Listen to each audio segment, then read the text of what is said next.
അപ്പോൾ ഇന്ത്യൻ ആർമിയിൽ ഒരു സ്ഥിര നിയമനം ആഗ്രഹിക്കുന്ന ഉദ്യോഗാർത്ഥികൾക്ക് പുതിയൊരു വിജ്ഞാപനവും കൂടി ഇപ്പോൾ ഓൺലൈനായിട്ട് ക്ഷണിച്ചിട്ടുണ്ട്. ഇത് അഗ്നിവീർ അല്ല, സ്ഥിര നിയമനമാണ്. അതുപോലെ തന്നെ പ്രത്യേകിച്ച് പറയാനുള്ളത്, ഇതിന് 23 വയസ്സ് വരെയാണ് പ്രായപരിധി പറഞ്ഞിട്ടുള്ളത്. ഏജ് 23 വരെ തന്നെയാണ് ഈ തസ്തികയിലേക്ക്. ഇത് സ്ഥിര നിയമനമാണ്. അപ്പോൾ ഇതിൻ്റെ ഏജ് ലിമിറ്റ് എന്ന് പറയുന്നത് 21 വയസ്സ് വരെയല്ല, 23 വയസ്സ് വരെയാണ്. അപ്പോൾ ഇതിനെ അപേക്ഷിക്കാൻ താല്പര്യമുള്ള സുഹൃത്തുക്കളെ, മിനിമം +2 ഒക്കെയാണ് വിദ്യാഭ്യാസ യോഗ്യത പറയുന്നത്. കുറച്ച് ക്രൈറ്റീരിയയും ഉണ്ട്, അത് വീഡിയോ കണ്ട് നിങ്ങൾ മനസ്സിലാക്കുക. അപ്പോൾ നിങ്ങളുടെ അറിവിലുള്ള സുഹൃത്തുക്കളിലേക്ക് വളരെ പെട്ടെന്ന് ഈ ഒരു വീഡിയോ ഭാഗം ഷെയർ ചെയ്ത് കൊടുക്കുക. നമുക്ക് വന്നിട്ടുള്ള ഈ റിക്രൂട്ട്മെന്റിന്റെ കംപ്ലീറ്റ് വിവരങ്ങൾ എന്താണെന്ന് നോക്കാം. അപ്പോൾ ഇന്ത്യൻ ആർമിയിൽ ഒരു സ്ഥിര നിയമനം ആഗ്രഹിക്കുന്ന ഉദ്യോഗാർത്ഥികൾക്കാണ്, പുരുഷന്മാർക്കാണ് പുതിയ റിക്രൂട്ട്മെന്റ് ഇപ്പോൾ ഓൺലൈനായിട്ട് ക്ഷണിച്ചിട്ടുള്ളത്. സോണൽ റിക്രൂട്ട്മെന്റ് ഓഫീസ് ബാംഗ്ലൂരിന്റെ കീഴിലുള്ള വിജ്ഞാപനമാണ്. അതായത് നമ്മുടെ കേരളത്തിലുള്ള കുട്ടികൾക്ക്, അതായത് ഉദ്യോഗാർത്ഥികൾക്ക് എല്ലാവർക്കും അപേക്ഷിക്കാൻ പറ്റിയിട്ടുള്ള ഒരു വിജ്ഞാപനമാണ് ഇപ്പോൾ വന്നിട്ടുള്ളത്. സോ നിങ്ങൾക്ക് ഇവിടെ കാണാൻ സാധിക്കുന്നതാണ്, ഇതിൻ്റെ അപേക്ഷ തുടങ്ങിയിട്ടുള്ളത് അഗ്നിവീറിൻ്റെ അതേ സമയത്ത് തന്നെയാണ്. ഇത് അഗ്നിവീർ അല്ല, ഇത് നഴ്സിംഗ് അസിസ്റ്റൻ്റ് ആണ്. ഇത് സ്ഥിര നിയമനമാണ്. നിങ്ങൾക്ക് കാണാൻ സാധിക്കും, സോൾജർ ടെക്നിക്കൽ നഴ്സിംഗ് അസിസ്റ്റൻ്റ് പോസ്റ്റാണിത്. 13 ഫെബ്രുവരി 2024 മുതലാണ് അപേക്ഷ തുടങ്ങിയിട്ടുള്ളത്.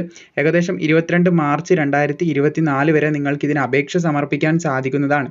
അതുപോലെ തന്നെ ഇതിൻ്റെ എക്സാം ഡേറ്റ് പറഞ്ഞിട്ടുള്ളത് 22 ഏപ്രിൽ 2024 മുതൽ ഇതിൻ്റെ എക്സാം നടക്കുമെന്ന് പറഞ്ഞിട്ടുണ്ട്. പിന്നെ ഇതിന് അപേക്ഷിക്കാൻ പറ്റുന്ന, അതായത് ഈ നോട്ടിഫിക്കേഷൻ പ്രകാരം അപേക്ഷിക്കാൻ പറ്റുന്ന ഉദ്യോഗാർത്ഥികൾ കർണാടക, കേരള, അതുപോലെ തന്നെ യൂണിയൻ ടെറിട്ടറി ആയിട്ടുള്ള ലക്ഷദ്വീപ്, മാഹിയിലുള്ള ഉദ്യോഗാർത്ഥികളായിരിക്കും, പുരുഷന്മാരായിരിക്കും അപേക്ഷിക്കാൻ എലിജിബിൾ എന്ന് ശ്രദ്ധിച്ചിരിക്കുക. പിന്നെ പ്രത്യേകമായിട്ടൊരു കാര്യം പറയാനുള്ളത്, smart phone will be permitted during adaptability test only. അതായത് ബാക്കിയുള്ള ടെസ്റ്റിലൊന്നും നമുക്ക് സ്മാർട്ട് ഫോൺ അലോഡഡ് അല്ല. ഈ ഒരു അഡാപ്റ്റബിലിറ്റി ടെസ്റ്റ് എന്ന് പറയുന്നത് ഒരു സൈക്കോളജിക്കൽ ടെസ്റ്റ് ആയിട്ട് നമുക്ക് കൺസിഡർ ചെയ്യാം. അതായത് ഉദ്യോഗാർത്ഥികൾ ഈ ഒരു ആർമിയുടെ പ്രാക്ടീസിനൊക്കെ വേണ്ടി, അതായത് ആർമിയിൽ ജോലി ചെയ്യാൻ ക്യാപ്പബിൾ ആണോ, അവിടെ ഒരുപാട് സ്ട്രെസ്സും ഒരുപാട് കാര്യങ്ങൾ അഭിമുഖീകരിക്കേണ്ടതായിട്ട് വരും. ഒരു സിവിലിയൻ ലൈഫിൽ നിന്ന് ഒരുപാട് മാറ്റങ്ങളാണ് അവിടെ നിങ്ങൾ നേരിടേണ്ടതായിട്ട് വരുന്നത്. അപ്പോൾ അത് ഈ ഒരു ഏജിൽ നിങ്ങളത് അഡോപ്റ്റ് ചെയ്യാനായിട്ട് നിങ്ങളതിന് സ്യൂട്ടബിൾ ആണോ എന്ന് വിവിധ കാര്യങ്ങളിലൂടെ നിങ്ങളെ മെയിൻ ടെസ്റ്റ് ചെയ്യുന്നതാണ് ഇന്ത്യൻ ആർമി. അപ്പോൾ അത് പുതിയതായിട്ട് വന്നതാണ്, ഒരു സൈക്കോളജിക്കൽ ടെസ്റ്റ് എന്ന് പറയാം. അപ്പോൾ അതുണ്ടാവുന്നതായിരിക്കുമെന്ന് ശ്രദ്ധിച്ചിരിക്കുക. ബാക്കി എല്ലാ സെലക്ഷനും മുൻപുള്ളതുപോലെ തന്നെ നമുക്ക് വളരെ പെട്ടെന്ന് നോട്ടിഫിക്കേഷനിലൂടെ ഒന്ന് കടന്നു പോകാം.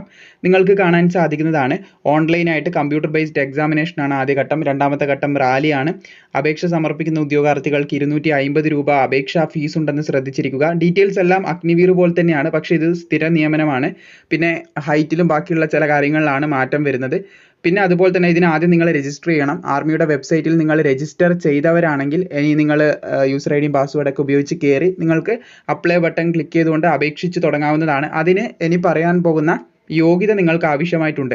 രജിസ്റ്റർ ചെയ്യാൻ പോകുന്നവരാണെങ്കിലും ഈ പറയുന്ന യോഗ്യത നിങ്ങൾക്ക് ആവശ്യമായിട്ടുണ്ട് എന്ന് ശ്രദ്ധിച്ചിരിക്കുക.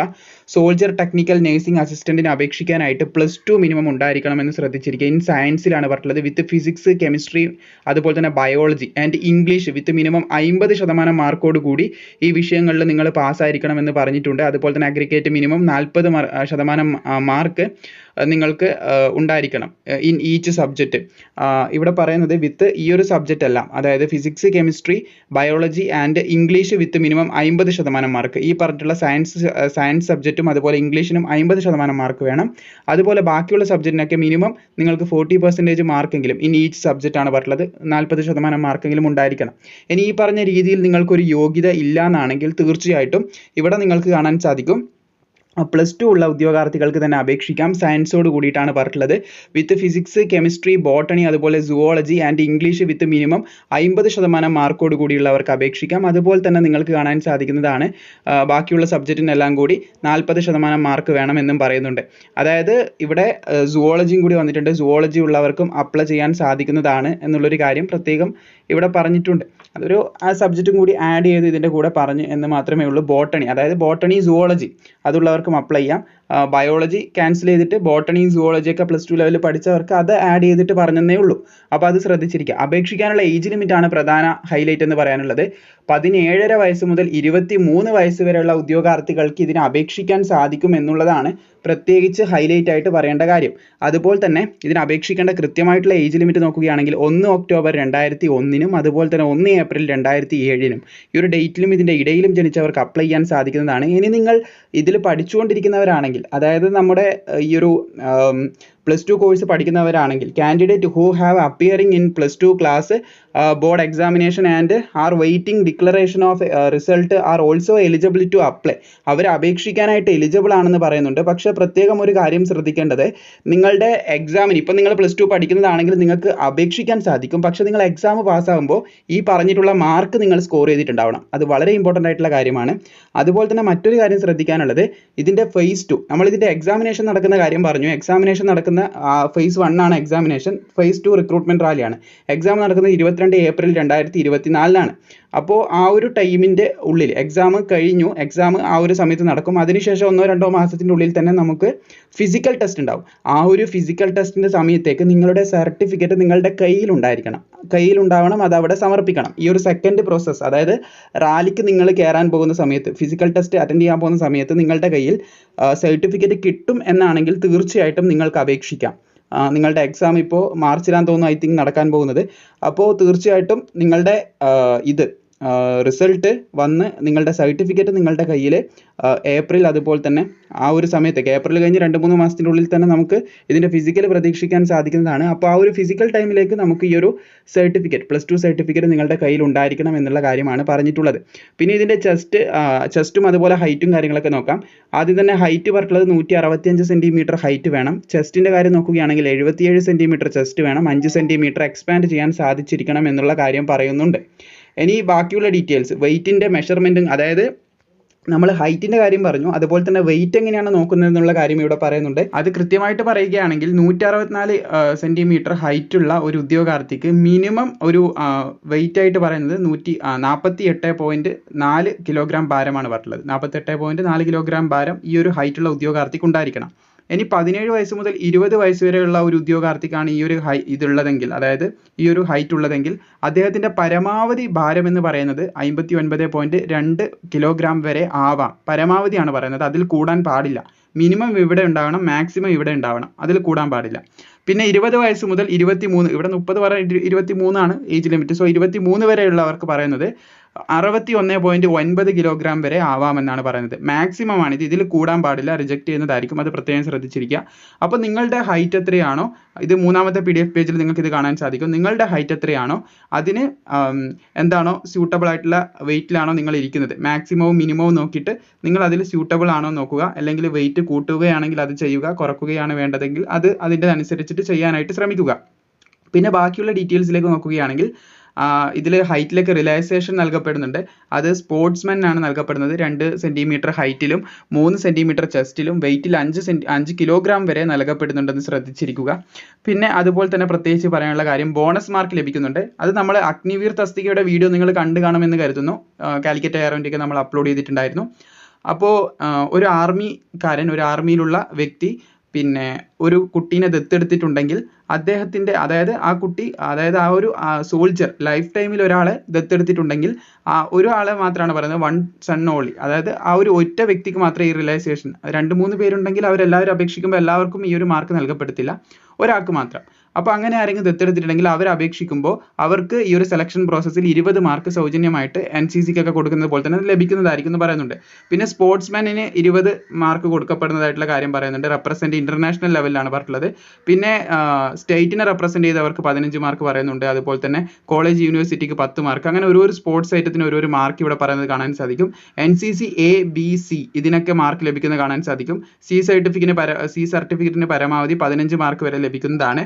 പിന്നെ C സർട്ടിഫിക്കറ്റ് ഉള്ളവർ റിപ്പബ്ലിക് ഡേ പരേഡൊക്കെ അറ്റൻഡ് ചെയ്തിട്ടുണ്ടെങ്കിൽ 20 മാർക്ക് വരെ ലഭിക്കുന്നതാണെന്നുള്ള കാര്യവും ഇവിടെ പ്രത്യേകം പറഞ്ഞിട്ടുണ്ട്. ഇനി ബാക്കിയുള്ള ഡീറ്റെയിൽസിലേക്കും കൂടി നമുക്ക് കടക്കാം. ഇതിൻ്റെ ആദ്യ ഘട്ടം നമ്മൾ പറഞ്ഞിട്ടുണ്ടായിരുന്നു, പരീക്ഷയാണ്. അപ്പോൾ നിങ്ങൾ അപേക്ഷിച്ച് കഴിഞ്ഞാൽ നിങ്ങൾക്ക് ഒരു അഡ്മിറ്റ് കാർഡ് ലഭിക്കും. അതിൽ ഇമ്പോർട്ടൻ്റ് ആയിട്ടുള്ള എല്ലാ കാര്യങ്ങളും ഉണ്ടാവും. എന്തൊക്കെ ഡോക്യുമെൻറ്റ്സ് നിങ്ങൾ കൊണ്ടുപോകണം, അവിടെ നിങ്ങളുടെ ബയോമെട്രിക് ടെസ്റ്റും കാര്യങ്ങളൊക്കെ നടക്കുന്നതായിരിക്കും. അതായത് നിങ്ങൾ തന്നെയാണ് എക്സാം എഴുതുന്നതെന്ന് ഉറപ്പിക്കാനായിട്ട് നിങ്ങളുടെ ഫിംഗർ വെച്ചിട്ട് അത് സ്കാൻ ചെയ്യുന്ന ടൈപ്പുള്ള ബയോമെട്രിക് ടെസ്റ്റും കാര്യങ്ങളും, അതൊക്കെ സിമ്പിളായിട്ട് നിങ്ങൾക്ക് അവിടുന്ന് ഫോളോ ചെയ്ത് പോകാവുന്നതേ ഉള്ളൂ. അവർ ഇൻസ്ട്രക്ഷൻ തരും, ഇങ്ങനെ ചെയ്യണം, അത് നിങ്ങൾ ഫോളോ ചെയ്ത് പോയാൽ മതി. അപ്പോൾ ആദ്യത്തെ ആ ഒരു എക്സാം പാസ്സായി കഴിഞ്ഞാൽ നിങ്ങൾ 2ാമത്തെ ഘട്ടത്തിലേക്ക് കിടക്കും. ഇവിടെയാണ് നമ്മൾ പറഞ്ഞിട്ടുള്ള +2 പഠിക്കുന്നവർ അപേക്ഷിച്ചിട്ടുണ്ടെങ്കിൽ ഈ ഒരു ഘട്ടത്തിലേക്ക് എത്തുമ്പോൾ ഇപ്പോൾ ഒരുപാട് ഡോക്യുമെന്റ്സ് നമ്മൾ പറയും. ആ ഡോക്യുമെന്റ്സിന്റെ കൂടെ നിങ്ങളുടെ +2 സർട്ടിഫിക്കറ്റ് പാസ്സായിട്ടുള്ള നിശ്ചിത ശതമാനമുള്ള +2 സർട്ടിഫിക്കറ്റും കൂടി ഹാജരാക്കണം. അപ്പോൾ അഡ്മിറ്റ് കാർഡ് ലഭിക്കും നിങ്ങൾക്ക് രണ്ടാമത്തെ ഘട്ടത്തിൽ അറ്റൻഡ് ചെയ്യാനായിട്ട്. അത് കൊണ്ടുപോകണം. 20 സെറ്റ് ഫോട്ടോ കോപ്പി, 20 ഫോട്ടോകൾ നിങ്ങൾ എടുക്കണം. പാസ്പോർട്ട് ടൈപ്പാണ് പറഞ്ഞിട്ടുള്ളത്. പിന്നെ എഡ്യൂക്കേഷൻ സർട്ടിഫിക്കറ്റ് എല്ലാം കൊണ്ടുപോകണം എന്ന് ശ്രദ്ധിച്ചിരിക്കുക. എന്തൊക്കെ എഡ്യൂക്കേഷൻ സർട്ടിഫിക്കറ്റ് ഉണ്ടോ അതൊക്കെ കൊണ്ടുപോകണം. ഡൊമിസൈൽ സർട്ടിഫിക്കറ്റ്, തഹസിൽദാർ ഇഷ്യൂ ചെയ്തിട്ടുള്ള ഡൊമിസൈൽ സർട്ടിഫിക്കറ്റ്, ജില്ലാ മജിസ്ട്രേറ്റ് അതായത് ഡിസ്ട്രിക്ട് മജിസ്ട്രേറ്റ് പറയുന്നുണ്ട്, തഹസിൽദാറാണ് കുറച്ചും കൂടി ബെറ്റർ ആയിട്ട് എടുക്കാൻ സാധിക്കുക. ഏത് മെത്തേഡ് ആയാലും അത് കൊണ്ടുപോയാൽ മതി എന്ന് ശ്രദ്ധിച്ചിരിക്കുക. പിന്നെ കാസ്റ്റ് സർട്ടിഫിക്കറ്റ് കൊണ്ടുപോകേണ്ടതായിട്ടുണ്ട്. അതുപോലെ റിലീജിയൻ സർട്ടിഫിക്കറ്റ്, റിലീജിയൻ നിങ്ങളുടെ മതം തെളിയിക്കുന്ന സർട്ടിഫിക്കറ്റ് കൊണ്ടുപോകേണ്ടതായിട്ടുണ്ട്. അതുപോലെ തന്നെ സ്കൂൾ ക്യാരക്ടർ സർട്ടിഫിക്കറ്റ് കൊണ്ടുപോകണം. സ്കൂളിൽ പോയാൽ അന്വേഷിച്ചാൽ അവർ തരുന്നതായിരിക്കുമെന്ന് ശ്രദ്ധിച്ചിരിക്കുക. പിന്നെ ക്യാരക്ടർ സർട്ടിഫിക്കറ്റ് വില്ലേജിൽ നിന്നും പഞ്ചായത്തിൽ നിന്നൊക്കെ അത് എവിടെന്നെങ്കിലും എടുത്താൽ മതി. വില്ലേജിൽ നിന്നോ പഞ്ചായത്തിൽ നിന്നോ മുനിസിപ്പൽ കോർപ്പറേഷനിൽ നിന്നോ എവിടെന്നെങ്കിലും നിങ്ങൾ ക്യാരക്ടർ സർട്ടിഫിക്കറ്റ് സംഘടിപ്പിക്കണം. പിന്നെ അൺമാരിഡ് സർട്ടിഫിക്കറ്റ് പഞ്ചായത്തിൽ നിന്നോ വില്ലേജിൽ നിന്നോ എവിടെന്നെങ്കിലും നിങ്ങൾ സംഘടിപ്പിക്കേണ്ടതായിട്ടുണ്ട്. പിന്നെ റിലേഷൻഷിപ്പ് നമ്മൾ പറഞ്ഞിട്ടുണ്ടായിരുന്നു, ദത്തെടുത്തിട്ടുള്ള കുട്ടികൾക്ക് ബോണസ് മാർക്കും കാര്യങ്ങളൊക്കെ ലഭിക്കുന്നതായിരിക്കും. അപ്പോൾ അവർ അതിൻ്റെതായിട്ടുള്ള റിലേഷൻ തെളിയിക്കുന്ന സർട്ടിഫിക്കറ്റ് ഹാജരാക്കേണ്ടതായിട്ടുണ്ട്. പിന്നെ NCC ഉള്ളവർ NCCൻ്റെ, സ്പോർട്സ് ഉള്ളവർ സ്പോർട്സിൻ്റെ, പിന്നെ അതുപോലെ തന്നെ ബോണസ് മാർക്ക് അർഹരായിട്ടുള്ളവർ അതിൻ്റെത്. പിന്നെ pan card, Aadhaar card. Pan card നിങ്ങൾ നിർബന്ധമായിട്ട് എടുത്തിരിക്കണം, അത് നിങ്ങൾക്ക് ആവശ്യമുള്ളതാണ്. പാൻ കാർഡ് എടുക്കണം. പിന്നെ അതുപോലെ തന്നെ പോലീസിൻ്റെ ക്ലിയറൻസ് സർട്ടിഫിക്കറ്റ് നിങ്ങൾക്ക് ആവശ്യമായിട്ടുണ്ടാവും. അപ്പോൾ ഇത്രയധികം സർട്ടിഫിക്കറ്റും ഡോക്യുമെന്റ്സ് ഒക്കെ നിങ്ങൾ കൊണ്ടുപോകേണ്ടതായിട്ടുണ്ട്. അഫിഡവിറ്റ് എടുക്കേണ്ടതായിട്ടുണ്ട്. അത് ഒരു നോട്ടറി വക്കീലിനെ കണ്ടു കഴിഞ്ഞാൽ അത് വളരെ പെട്ടെന്ന് ഉണ്ടാക്കാവുന്നതേ ഉള്ളൂ. അപ്പോൾ ഇത്രയധികം സർട്ടിഫിക്കറ്റും ഡോക്യുമെന്റ്സും ആദ്യഘട്ടം വിജയിച്ചു കഴിഞ്ഞാൽ രണ്ടാമത്തെ ഘട്ടത്തിലേക്ക് പോകുമ്പോൾ നിങ്ങൾ എടുക്കേണ്ടതായിട്ടുണ്ടെന്ന് ശ്രദ്ധിച്ചിരിക്കുക.